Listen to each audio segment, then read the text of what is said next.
লিভারপুলের ঐতিহাসিক কপ এন্ডের সামনে গোলের পর নিজের ট্রেডমার্ক ফিফা সেলিব্রেশন করছেন ডিয়েগো জোটা। এমন একটা ছবি চাইলেই নিজের মনে গেঁথে রাখতে পারেন আপনি। আগামী মৌসুমেও যাকে নিয়ে স্বপ্ন দেখছিল অলরেডরা, সেই স্বপ্নটা শেষ হয়ে গেল বৃহস্পতিবার। স্পেনের জামোরায় এক মর্মান্তিক সড়ক দুর্ঘটনায় মাত্র ২৮ বছর বয়সেই না ফেরার দেশে লিভারপুলের এই পর্তুগিজ স্ট্রাইকার।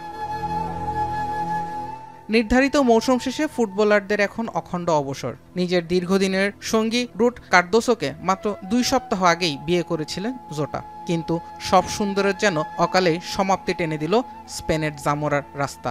ভাই আন্দ্রে সিলভাকে নিয়ে নিজের ল্যাম্বরগিনি গাড়িতেই ছিলেন জোটা। প্রত্যক্ষদর্শীদের ভাষ্য, টায়ার বিস্ফোরণে উল্টে যায় গাড়িটি। এক পর্যায়ে তাতে বিস্ফোরণ ঘটে, আর সেখানেই নিভে যায় জোটার জীবন প্রদীপ। তার মৃত্যুর পর শোকবার্তা জানিয়েছে পর্তুগালের ফুটবল সংস্থা PFF। শোকবার্তায় স্মরণ করা হয়েছে জোটার জীবন এবং ক্যারিয়ারকে। একই সঙ্গে নারী ইউরোর পর্তুগাল স্পেন ম্যাচ শুরুর আগে 1 মিনিট নীরবতার অনুরোধ জানানো হয়েছে উয়েফার প্রতি। ক্যারিয়ারের শেষ দিন পর্যন্ত জোটা ছিলেন লিভারপুলের ফরওয়ার্ড। ইংলিশে এই ক্লাবটির হয়ে 2020 সাল থেকে নিয়মিত মুখ তিনি। 182 ম্যাচে করেছেন 65 গোল, সঙ্গে ছিল 22 অ্যাসিস্ট।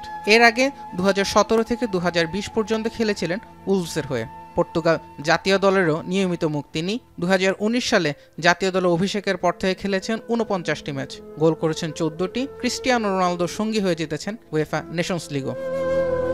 জোটার সঙ্গে দুর্ঘটনায় প্রাণ হারিয়েছেন তার ভাই আন্দ্রে সিলভাও। পর্তুগালের দ্বিতীয় স্তরের ক্লাব পেনাফিয়েলের হয়ে ক্যারিয়ারের শেষ সময়টা পার করেছেন আন্দ্রে। শেষ 2 মৌসুমে খেলেছেন 59টি ম্যাচ।